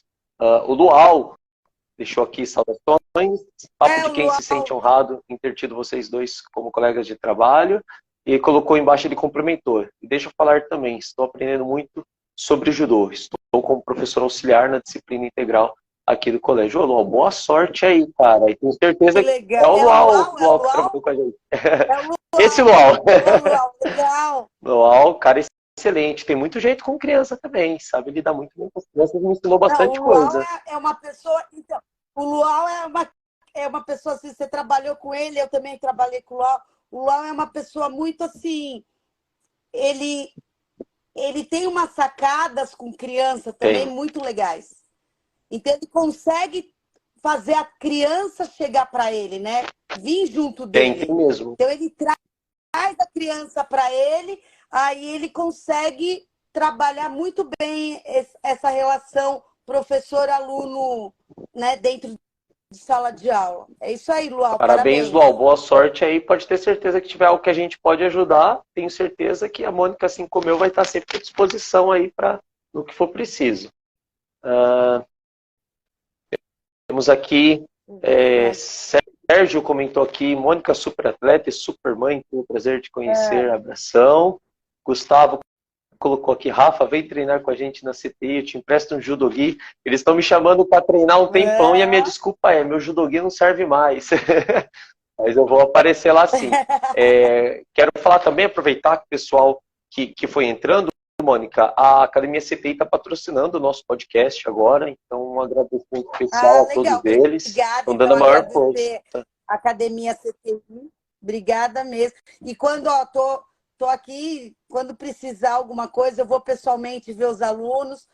Acho que o Sensei Fred que fica lá, né? Então eu tô aqui, eu já falei para ele, quando precisar, pode fazer o convite, a gente ajeita uns horários. Eu vou lá, levo as medalhas, converso com as crianças, para eles poderem ter esse prazer e ter esse gosto de mostrar que é possível, né? Nós somos seres humanos normais, né? Nós somos normais. Então, assim, é só ter a determinação que nada é impossível. Então, você consegue chegar numa Olimpíada se é o sonho de Vamos depois conversar com ele aí, a gente organiza uma clínica, alguma coisa, e leva um seminário para lá, sim. Tenho certeza que vai ser muito bem visto por todos. Tem um comentário aqui que eu estava procurando ele, inclusive, e acabei de passar. Parabéns, filha, sua carreira é de mulher guerreira. Meu pai. Tá aí um baita de um comentário que vale muito. Meus pais, eu acho que assim, meu pai e minha mãe, graças a Deus, eles estão vivos ainda. Eu acho que tudo isso que eu tenho é por causa deles, né? E tudo que eu faço, independente de qualquer modalidade, semana passada eu fui campeã, foi semana passada, retrasada, eu fui campeã no beach tênis também. Então, assim, além do judô, eu tenho colecionado umas medalhas, uns troféus de beach tênis. E eles são os meus maiores apoiadores. Então, eu acho que a família é muito importante numa caminhada de um atleta. Bateu os ciúmes da mãe, ó. Foi a mamãe, filha. Mas desculpa, as considerações que você fez foi pelos dois, né? Mãe... Com certeza. É muito bonito de ver isso. Eu acho que assim, eu acho que o incentivo dos pais, dos irmãos, dos primos, de tio. Eu tive sempre meus tios, meus primos, todos me apoiando. Hoje eu tenho uma prima que faz Kung Fu, a Ana Paula Cotê. Ela foi lutar depois de 18, 20 anos, eu acho que ela teve. Ela foi para a luta, se apaixonou. Então, eu falo assim que dentro da família são as mulheres que puxam a luta, né? Que eu e uma prima minha que estamos na luta, porque... os homens não são muito chegados em luta. Meu irmão pratica Gil hoje, ele é faixa marrom, mas a mulherada está em peso na luta. Olha só, família de lutadores, né? Bem, tem uma infinidade de comentários aqui, vai ser muito difícil de ler todos, mas aí uma menção especial ao Alan também. Eu queria agradecer todo mundo aí, todo mundo que está fazendo as perguntas. Se quiserem me chamar no privado também, eu estou à disposição, eu ajudo. E qualquer coisa, o que vocês precisarem, é só me chamar que eu estou aqui para ajudar. E eu acho que contar a nossa história, né, de atleta, eu acho que é muito importante para mostrar toda a trajetória, como que era, como é hoje, né? É o que eu falo. Hoje vocês têm muito mais informações, que nem... Quando eu ia fazer uma live, quando eu fui campeã pan-americana, nunca. Esse acesso, né? Era muito difícil. Era jornal e mesmo assim era o meio de comunicação que a gente tinha mais viável, né? Era jornal, era revista. E hoje a gente fala com o mundo inteiro. Eu estou vendo que tem gente daqui que foi da onde eu dei o seminário dos Estados Unidos. Tem gente aqui assistindo a live de lá.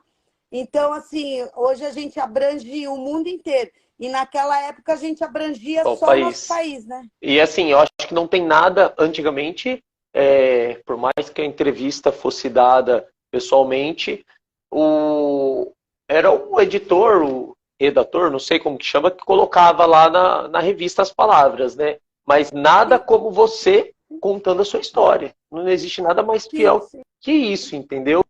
E a tecnologia acabou possibilitando isso pra gente.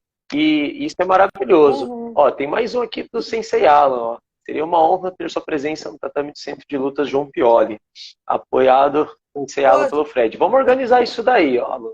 Vamos agitar isso daí. É só organizar, bora fazer. Vamos fazer um evento bem legal aí. O judô aqui em Indaiatuba, ele tem uma tradição muito grande, né? Eu acho que assim... Então, o judô aqui em Indaiatuba vem de uma tradição grande e merece ter todos esses reconhecimentos, né? Eu tô vendo assim, tá tendo uma procura muito grande no judô, né? Antes, quando eu vim para cá, a gente só tinha, acho que era o Sensei Honda, Sardinha, o Indaiatuba Clube.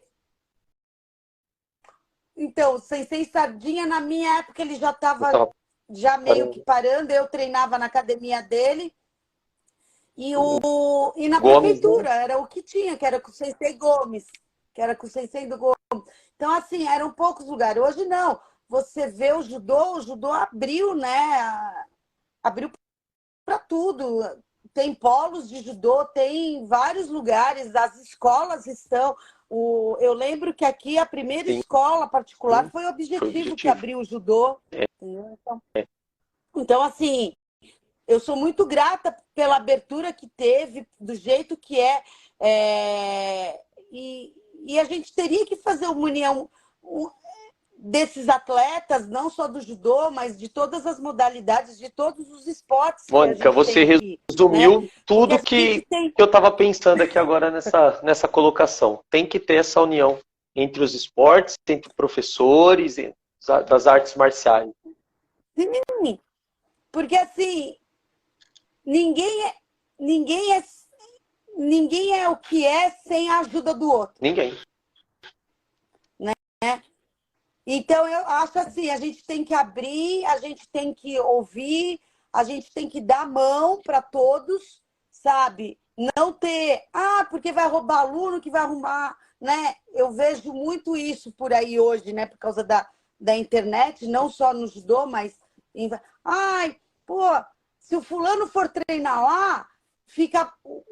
professor, né, digamos assim, fica bravo com o aluno porque foi treinar. Não, ele está tendo conhecimento, sabe? Ele tá indo, não é para roubar ninguém, é a união, é para ter esse intercâmbio, para ter esse conhecimento, para amadurecer muito mais, né? E não ficar fechadinho e ficar assim, olha, esse aqui é meu aluno. Não, ele vai saber, que nem eu sei meus professores, como eu falei desde o início, aonde eu comecei, aonde eu terminei. Então, assim, você tem um respeito, né?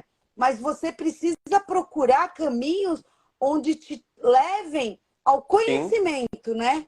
Ao aprendizado, a coisas novas. Porque, às vezes, eu falo assim para os atletas, eu falo, às vezes, nos seminários, eu falo assim, pessoal, eu vou dar um exemplo que você é professor de judô, tá, Rafa?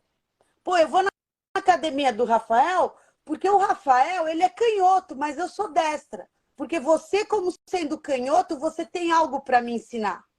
Mesmo que você não me fale nada, não me corrija, não me faça nada. Mas o fato de eu lutar com você, que é canhoto, já é diferente. Sim, total. Entendeu? Então, acho que é isso. E você que se torna um lutador mais completo. Né? Sim. Que nem eu falo assim pro pessoal na minha época que eu lutava, eles assim, pô, Mônica, você faz o teu arroz e feijão e dá certo. Eu falo, então, eu faço o meu arroz e feijão, mas é assim, se eu errei naquele torneio, por exemplo, perdi numa imobilização. Eu acho que eu vou treinar, eu vou voltar muito mais fortalecida para o treino, para treinar o meu erro, do que fazer um simples treino contínuo, do que não vai me agregar. Eu preciso corrigir aquele erro que eu estou tendo, para não cometer no próximo. E hoje eu vejo muitos atletas assim, não a nível de seleção, tá? A nível mais amador. Ele perdeu, perdi, acabou. Ele não consegue assimilar que aquele erro que ele fez, ele pode ser corrigido. Muitas vezes a correção vai estar em um outro dojo, em um outro local de treinamento, a correção que você precisa. As pessoas precisam entender isso daí. Então, assim, você precisa, sim, ter outras pessoas fazendo esse intercâmbio. Porque um vai acabar ajudando o outro. Porque, mas eu não vou lá porque, putz, a menina que treina comigo, que ganha de mim, tá lá. Não, você tem que ir lá. Você tem que ir lá e lutar com ela. Porque quando chegar na luta, no torneio, você vai falar, nossa, pô, mas eu treinei com ela várias vezes. Eu sei o que ela faz, eu sei como ela vai fazer, como ela sabe o que eu faço. Então, ali, quem vai ganhar é quem tiver mais cabeça, quem tiver mais estratégia de jogo. Então, para isso, o que eu fiz? Eu tive que ir e estudar para voltar e aplicar o que eu precisava aplicar dentro do torneio. Exatamente. Perfeito. Você pegar os registros, existem registros antigos a respeito da arte marcial lá nos primórdios, em que os mestres antigamente, eu aprendi isso com o nome de peregrinação. Ele encaminhava o seu aluno depois de um certo período para peregrinação e falava, vai treinar com outra pessoa. Às vezes até indicava alguém para treinar, porque eu já não tenho mais o que te ensinar. Ele literalmente, como antes de ser atleta, antes de ser um competidor, ele se fazia artista marcial, seguidor do Budô, do caminho do guerreiro, e abria a mão do ego para que aquela pessoa pudesse estar treinando com outro, o que faz o aluno cada vez até cria um vínculo maior de respeito com o mestre. Ele vai falar, poxa, esse daí é meu mestre, e ele confiou que eu posso treinar em outro lugar. Você aumenta o seu respeito, aumenta o seu carinho, aumenta a sua credibilidade com o seu aluno, e ao mesmo tempo você ganha a oportunidade de estar aprendendo com outras pessoas também. Isso é muito legal. Infelizmente, hoje dentro da arte marcial, e isso eu acredito que em todos os estilos acontece isso, existe muito ego envolvido, e às vezes os professores, os mestres aí de alguns lugares, não estou, como se diz, não estou dando indireta e nem falando de algum lugar específico, mas muitos lugares a gente vê que as pessoas querem que você fale que não, você só é meu aluno, você não pode ser aluno de mais ninguém. E não é assim que funciona, entendeu? Tá. Não, e com certeza esse aluno, quando for para outro lugar, vai falar, não, meu professor é fulano de tal. Ele não vai desmerecer o professor dele, o sensei dele, de forma alguma. Pelo contrário, ele vai enaltecer o sensei dele. Vai falar, eu aprendi com ele, agora eu quero aprender um pouco mais. O que você tem para me ensinar isso? Então vamos treinar. É assim que funciona. O Sensei Átila aqui complementou, que na época do Sensei Funakoshi, que é o pai do Karatê moderno, né? Ele foi um exemplo disso também. Enfim, acho que se pegar os verdadeiros mestres de artes marciais, tem esse pensamento mesmo, de abrir mão do ego e deixar com que os atletas treinem com outros professores. Claro que sempre, como aluno, a gente tem sempre que manter a nossa fidelidade às nossas raízes, mas o que não proíbe a gente de adquirir novos conhecimentos. As pessoas talvez não entendam isso muito bem ainda dentro da arte marcial, né? Isso é muito legal. E tem que ter a visão para aceitar isso, né? Precisa primeiro aceitação, para depois a gente conseguir fazer. E tendo essa aceitação e a gente conseguir trabalhar, vai fluir. Os atletas vão aparecer. Segundo episódio que eu fiz aqui foi com a Sensei Tauana e o Sensei Matheus. São um casal que tem um dojo aqui em Indaiatuba. E aí surgiu comentário tipo assim, nossa, você não tem medo de, ao divulgar o trabalho deles, você acabar perdendo algum aluno? Eu falei, não, de forma alguma. Pelo contrário, eu acho que divulgando o trabalho deles é uma chance de um aluno meu aprender um pouco mais. Falei, eu vejo de outra forma. Se porventura, em algum momento, alguém se identificar tanto lá que fala, não, calma aí, quero ficar aqui, ok, eu não posso fazer nada, foi uma escolha da pessoa. Mas tem espaço para todo mundo, e se todo mundo andar de mãos dadas ali, se todo mundo se ajudar, a tendência é que as coisas cresçam. Tá aí um exemplo de hoje, o Fred e o Alan, que já deixou bem claro, portas abertas sempre, entendeu? Ó, são 3 lugares, são 3 vertentes ali, 3 pessoas que treinaram com pessoas diferentes que vão estar somando conhecimento para uma geração inteira de alunos. E dessa geração talvez possa estar o próximo campeão olímpico que a gente ainda não sabe. Sim, e assim, e nada é impossível, Nada né? é impossível. Nada é impossível. Exatamente. Nada é impossível. Sensei Mônica, teve uma pergunta aqui e eu não costumo fazer roteiro para as lives, né? A gente vai sempre, eu gosto de deixar o papo fluir, que acho que fica mais gostoso, mais interessante. Mas eu anotei algumas coisas porque eu realmente não queria esquecer disso e fizeram uma delas. De todos os campeonatos, tem alguma medalha favorita? Aquela que você fala assim, não, essa daqui tem um gostinho especial. Olha, para te falar a verdade, são várias que eu tenho, né? São várias. É a olímpica, né? Lógico. A dos Jogos Pan-Americanos. As duas, né? Dos Jogos. E a do Japão, que eu acho que essa daqui é muito importante para o judô feminino. Que é essa Concordo daqui. 100%. Então, além... assim, eu posso falar que eu sou muito grata por tudo, né? Porque, assim, eu tenho o título dos melhores torneios que um atleta pode ter, Conseguiu passar por todos eles, né? Então, assim, eu consegui uma trajetória de títulos de praticamente todos os eventos importantes que um atleta pode participar, eu tenho medalha. Tem alguma luta que te marcou muito? Alguma luta assim? A minha luta de terceiro dos Jogos Pan-Americanos, dos Jogos Olímpicos. Era para estar com a medalhinha de bronze até hoje na minha mão, mas enfim, o homem lá de cima sabe o que faz. Talvez não fosse o momento. Então, e na Olimpíadas de 92 eu estava classificada, eu estourei o joelho, eu tive que fazer uma cirurgia, eu acabei ficando fora. E deu mó rolo, porque era meu nome que estava nas Olimpíadas de 92, em Barcelona, e acabou indo uma substituta minha. E deu mó rolo, porque estava tudo no meu nome, né?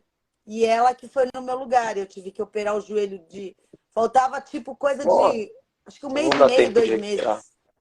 Aí depois de lá para cá, eu falei, ai, não, chega, meu corpo não aguenta mais. Hoje eu vou falar bem rápido, assim, porque quem olha a gente como atleta, quem me olha, eu tenho 54 anos, né? Quem olha para mim não acredita a idade que eu tenho, pelo simples fato de estar sempre fazendo uma atividade, estar sempre fazendo alguma coisa, estou sempre me mexendo. E o esporte me ajudou muito, né? Só que, assim, é aquilo que eu te falei. Hoje eu tenho uma prótese na minha cervical. Eu não levanto mais muito meu braço. Eu tenho limitações no meu braço. Eu tenho meu joelho, os 2 operados, as minhas 2 mãos operadas. Então, assim, um atleta de alto rendimento, a gente tem sequelas no corpo, né? Então, tem horas que eu falo assim, que eu fico com dores. Para chegar em um médico, eu tenho que estar muito mal, com dor muito forte, já passou do meu limite da dor. E é aquilo que eu falei no início da nossa entrevista. Infelizmente, nós precisamos de ter ajudas, porque, assim, eu gosto de dar aula, mas tem hora que o meu corpo, ele não consegue dar 100% daquela aula do jeito que eu gostaria, do jeito que eu planejei, pelas dores que eu tenho. Então, eu tenho que viver à base de remédio, à base de médicos que me cuidam, para eu a levantar no dia seguinte e falar, não, vamos, mais um dia, vai, mais um dia. E a idade vai pesando, né? E a gente vai sentindo isso no corpo. Então, quem olha para mim, quem olha de fora, ninguém sabe como é meu corpo por dentro, né? Então, para dirigir é difícil, para você O correr tempo todo é difícil, tem dor, mas né? o O tempo todo acaba tempo alguma lesão doente. todo. Então, eu durmo com dor, acordo com dor, né? E a gente tem que seguir a nossa vida, né? Vamos trabalhar, vamos dar aula, vamos fazer isso, vamos para cá, vamos para lá. Mas é muito difícil para a gente aguentar o nosso dia a dia com Hoje, dores, né? Mas Não, eu acho que assim, as dores que eu tenho, eu não posso reclamar muito, né?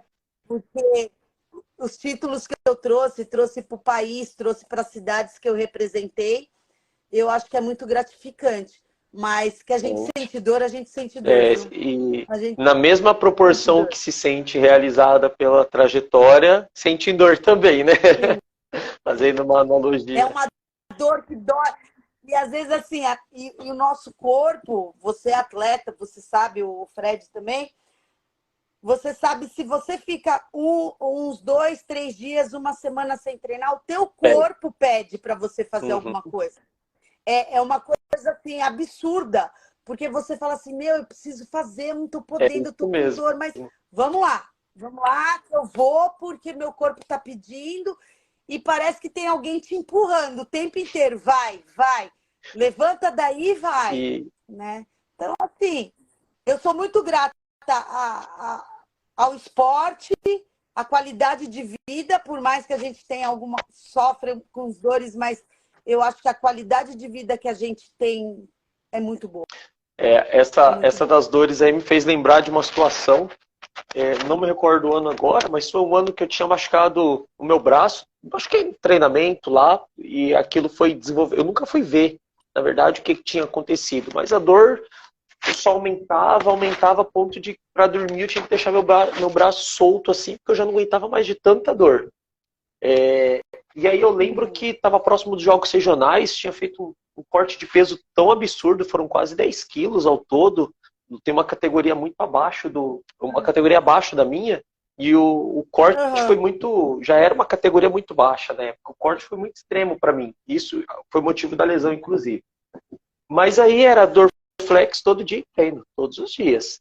Aí eu fui para os jogos regionais, se eu não me engano fiquei em segundo lugar na categoria individual. Aí na semana seguinte tinha uma etapa de um circuito que participava, chamava CAC, chama ainda, né? E aí eu fui competir, tive um bom resultado, fiquei em terceiro lugar numa categoria que tinha o atleta que ganhou de mim, que foi campeão, era um atleta muito bom da seleção na época. E aí no outro final de semana tinha outro campeonato, ou 15 dias, alguma coisa assim, tinha um campeonato, eu não me recordo.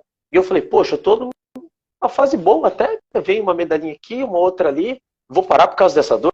Não. E ó, Dorflex e treino, Mas eu me lembro assim como se fosse agora, que a primeira luta foi contra um rapaz que eu tinha lutado no campeonato anterior e ele acho que sabia que eu estava machucado, porque toda hora mexendo o braço, toda hora fazendo careta, porque doía muito.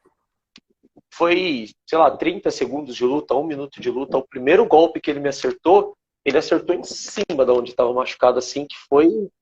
Nossa, assim, eu falei, meu, acho que ele assim. sabia, não é possível. Ele sabia que eu estava machucado, porque ele acertou em cima. Aquilo foi 6 meses até conseguir me recuperar de alguma forma, assim, para falar, não, eu estou realmente mais tranquilo agora para poder voltar a lutar. Porque a gente que é atleta, a dor é suportável pra gente. A gente dá um jeito. Só que a dor que tá com a gente, meu médico fala isso, ele fala assim, Mônica, eu não sei como você consegue ter essa sua vida. Porque se fosse uma outra pessoa que não tivesse a estrutura que você tem muscular, você não estava fazendo metade do que você faz hoje. Porque a musculatura foi trabalhada, né? Então você tem uma resistência muito grande. Mônica, eu estava até brincando essa semana aqui em casa. Aí todo mundo vê vê de alguma forma a gente aí não sabe isso que você está falando, das dores que a gente sente, né? Olha o resultado do treino de terça, não sei se dá para ver, ó. Tá dando. Tá Tá tudo tudo roxo. roxo. E são coisas que ninguém imagina. E foi uma semana dando aula assim, que às vezes algum aluno sem querer, sem saber, porque de camiseta o tempo todo batia. Então, é Ninguém aí imagina o que então, está é tendo no aí que dia, né? mora, então, é aí que mora o perigo, porque assim, eu era da seleção, não tinha, na época não tinha quem me substituísse. Então não tinha uma reserva. Então era assim, você machucado ou não, É é você, você. exato. Eu tive, eu tive que lutar num torneio na Suíça, eu fui fazer final. Eu machuquei, abri os Caraca. supercílios, queriam me desclassificar. Eu falei, não, eu vou lutar. Eu ganhei a luta, fizeram um curativo, eu terminei a luta, eu estava ganhando, eu terminei a luta. Aí eu falei, me levem para o hospital que eu vou tomar ponto e vou voltar a lutar. Voltei, tomei ponto, lutei com um olho desse tamanho, com um curativo gigante, com um ponto nos supercílios e fui lutar, fui fazer a final. Perdi, porque eu não Não, sabia nem tem onde eu nem estava, como, né? Eu né? estava dopada, mas eu falei, não, eu vou entrar para lutar. Quer dizer, mas por que eu precisava entrar? Entendeu? Mas é aquele negócio, né? Eu precisava mostrar, eu precisava lutar, porque você chegar e desistir, né? Porque lutador não Não, é desiste muito fácil, difícil. né? Então, eu ia falar assim, vou entregar a luta de WO por causa de 3 cortinhos no super... Não, vou lutar. E lutei, perdi a luta, mas enfim, a menina ainda foi até gente boa. Ela, né? Eu entrei em um golpe, ela me mobilizou no chão e ali ela ficou, sabe? Você via que ela nem força estava fazendo. Era só para realmente Que constar foi que foi feita a feita a luta, luta. né? Mas foi bacana. Então, assim, você vê, são coisas que para derrubar a gente, pra gente, né, cair, a Tem que gente estar tem que estar muito mal. muito mal. Ninguém sabe, às vezes Tem que olha e estar fala, muito não, tá mal. tudo bem, o atleta, mas não sabe como que aquela pessoa tá, o quanto ela tá se esforçando para estar ali, né? Pra estar de pé naquela Pra estar luta com o ali e supercílio fazer que nem. coitado. Às vezes eu falo assim, às vezes eu falo assim, eu vejo gente, eu tô com dor de barriga, tô com dor de cabeça, tô com isso, tô com aquilo. Às vezes as crianças, adolescentes, né, viram e falam, tô com cólica, tô com dor de cabeça, não posso fazer educação física. Oi? Como assim? Né? Como assim? E eu acho assim, quanto mais exercício você faz nessa fase que você tá com cólica, com dor de cabeça, os hormônios, a endorfina, todos os hormônios, eles te fazem você ficar menos doente, né? Sim, E que nem às vezes a pessoa fala assim, nossa, eu tô mal, eu tô com febre, eu tô com isso, tô com aquilo. Se você treina com febre, lógico, você não tem o mesmo gás, mas o teu corpo, ele limpa aquela infecção, né? Sai no suor, sai na urina, sai aonde tiver pelos poros, aquilo sai. E eu falo, às vezes eu estou muito mal, eu vou fazer alguma coisa. E é aí só, é só saber dosar a intensidade que aquele exercício vai ser benéfico. fazer Exato. adaptações. O teu corpo tem que ter Na fisioterapia, adaptações. a gente tem muito disso, se for pegar esse conceito, uma parte mais prática. Eu falo para o pessoal, quando a gente está fazendo algum tratamento, eu não consigo, sei lá, fazer uma flexão de punho, mas é treinando, é fazendo esse movimento que você vai recuperar esse movimento. Então, o movimento ele vai te ajudar, não importa a situação, Sim. se movimentar sempre vai ser uma boa opção para que você melhore, independente do problema, entendeu? Tem só a diferença é que tem que saber entender as limitações. Ó, profissão do futuro, Sim, educador físico. concordo 100%. Que nos últimos anos vem sendo cada vez mais valorizado, mas ainda tem muito para acontecer aí. Tem muita coisa para ocorrer. Ainda existe muito preconceito, né? Professor, educador físico, mas é uma. Porque você ser educador físico, ele te abre muitos leques para várias áreas. trabalha em vários lugares, né? E você trabalha com o ser humano. E o ser humano, a qualidade de vida que as pessoas querem é qualidade de... As pessoas querem qualidade de vida. Com saúde. E a qualidade de vida está relacionada ao quê? Ao esporte. E quem está no esporte? O educador físico. Nós. Então, nós temos um peso muito grande na sociedade. Graças a Deus, a nossa disciplina está sendo reconhecida. E eu concordo 100% com isso. Uma outra pergunta que eu não queria deixar passar em branco, quando eu comecei a praticar artes marciais, a gente sempre tem as nossas referências, né? Dos atletas que estavam em alta no momento. Eu via muito Flávio Canto, Mara Aguiar, o próprio João Derli também. Você teve convívio com os atletas dessa época também? Teve? Tive. O Flávio Canto era um molequinho de 13 anos que ia no centro de treinamento treinar com a equipe feminina porque ele era pequeno e a gente precisava de meninos adolescentes. E como o centro de treinamento era no Rio, era o Flávio Canto, a Rafael, a Edinanci, a Rosicléia, a Andréia, o Rogério Sampaio, o João Derli, essa turma toda, o Honorato, o Baby era Baby naquela época pra gente. Então, assim, eram nomes que pra gente naquela época eram crianças, né? E que hoje estão aí na seleção brasileira. E isso é muito legal de saber dessa convivência com eles aí, porque foram pessoas que, para mim, eu não conheço muito da vida pessoal de cada um deles, é só o que a gente vê repercutindo em mídia mesmo, mas foram grandes referências quando... Eu vou contar uma história bem rapidinha. Quando eu ganhei a medalha dos Jogos Pan-Americanos de 87, essa medalha, essa aqui, certo. Ninguém acreditava no judô feminino, né? Porque era um esporte muito masculino, o judô ainda. E nós fomos com a equipe completa. E a minha categoria era a primeira a lutar. Era peso ligeiro, era até 48 quilos. E eu fui a primeira a trazer medalha de ouro. E naquela época, o Oscar, o Pipoca, essa turma do basquete, que era o time brasileiro mais forte que nós tivemos, que ganhou da equipe americana dos Estados Unidos em 87. Ele pegou essa medalha na mão. O filho dele tinha acabado de nascer naquele ano. Ele estava lá com a gente e o filho dele nasceu aqui no Brasil. Ele pegou minha medalha, levou para a equipe e falou, gente, essa medalha vai ser nossa.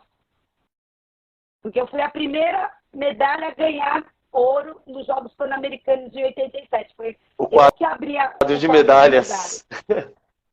E ele, no último dia, ele se sagrou campeão ganhando em cima do time americano. Cara. Então, assim, o Robson Caetano, tem o Zequinha Barbosa, tinha o Éder Joffre, era tudo essa turma que eu acabava, o Romário, o Bebeto, o Bernardinho, era tudo da minha época. Então, assim, eram atletas que a gente vivia assim, sempre, no começo. Né? Que nem, às vezes eu vou, a Morris do atletismo, teve uma vez que eu encontrei ela em Itu, meus filhos eram pequenininhos e ela já era famosa. E ela morou num centro de treinamento que era onde a turma do judô ficava, no Ibirapuera. E eu ficava dando carona para ela, que ela era mais nova que eu, já tinha carro, e ela ficava com a turma do judô. E eu encontrei com ela em Itu, meus filhos assim, mãe, você conhece ela? E ela te conhece. Então, assim, são coisas que pra gente é uma coisa normal. Sim. Né? Eu fui uma vez logo que eu comecei a namorar meu marido, eu fui homenageada no Rio, falei, vamos comigo. E aí eu sentei, o Robson Caetano, que namorava com uma judoca, sentou do meu lado, batemos papo, ele assim, nossa, o Robson Caetano. Eu falei, gente, ele é normal. pessoa normal, como todas as outras, né? Que nem o Felipe Massa, na época, o Felipe Massa da automobilismo, estava lá com a gente, passava, o pessoal falava assim, nossa, o Felipe Massa, nossa, ele era um moleque, ele ainda nem estava se destacando. Ele corria na F3, sei lá, Stock Car, alguma coisa assim, e estava ali no meio da gente. Então era uma coisa tão natural, uma coisa tão normal, né? Como hoje, o Bolt, tá todo mundo, quando vai para jogos pan-americanos, tá todo mundo junto, né? É um mito, mas tá todo mundo junto, né? E é muito legal ver que são pessoas normais. São pessoas normais. Nas competições que eu participei, era muito legal. Logo que eu comecei, conhecia os atletas de karatê aí por Instagram, Facebook, YouTube. Uhum. E aí o primeiro campeonato brasileiro, aí você vê lá os grandes campeões, do Douglas Bros e todos os da época também, Mano Santana, que era assim, cara excelente. Eu começava a ver, eu falava, meu, esses caras existem, como assim? E aí, de repente, eles passavam do lado e cumprimentavam você como uma pessoa, não, por favor, dá licença, vamos passar aqui rapidinho. Você falou, meu, são pessoas normais como todos os outros, né? Mas a gente cria aquela imagem do super-herói quando é o atleta, porque o cara fez algo que poucos conseguiram fazer, né? Conseguiu chegar num ponto.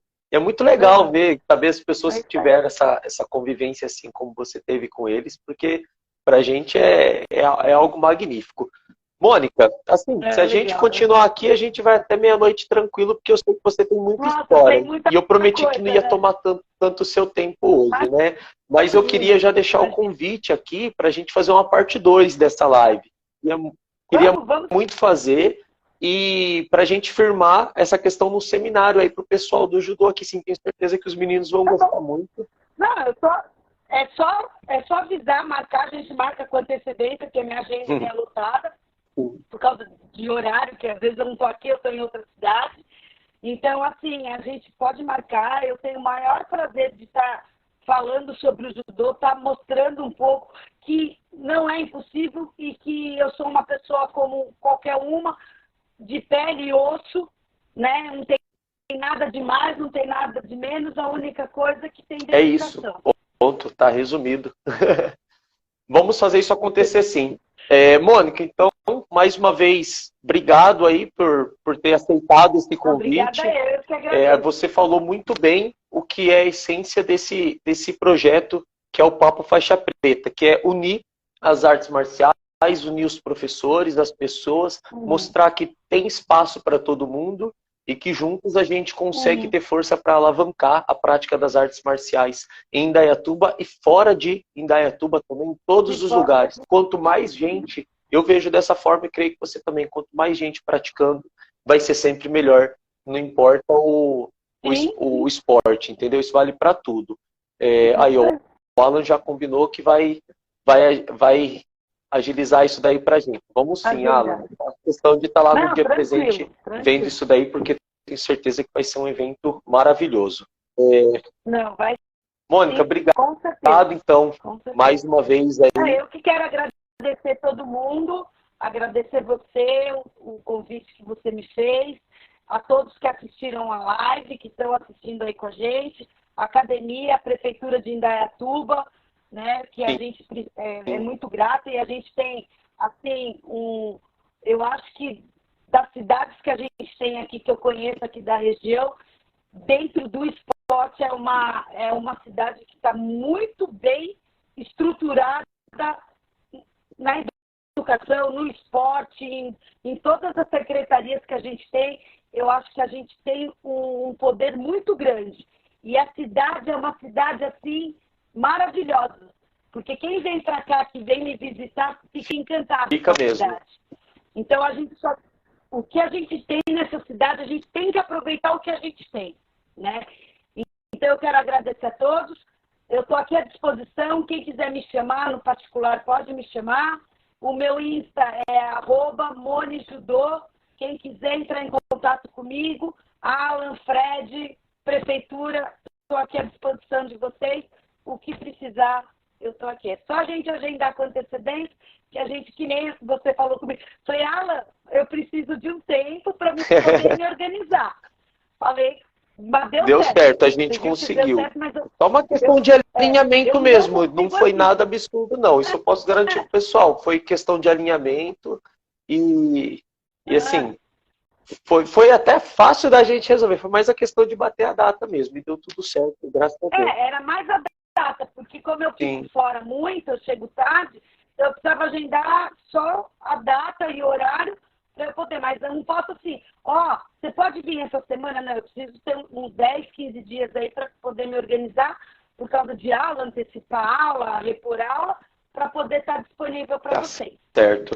Pessoal, então, mais uma vez, obrigado a todos que acompanharam aí mais esse episódio. Sigam a Mônica lá no Instagram, @monejudô. Sigam a Academia CTI, que está patrocinando o nosso projeto, dando a maior força, @CTI Indaiatuba. Pessoal do Judô de Indaiatuba também, tem a página deles, procura aí no Instagram Judô Indaiatuba, Sensei Alan, Sensei Frederico Melo, estão aí na live, vocês podem estar seguindo o Insta deles também para acompanhar um pouquinho mais dessa arte marcial que é tão maravilhosa.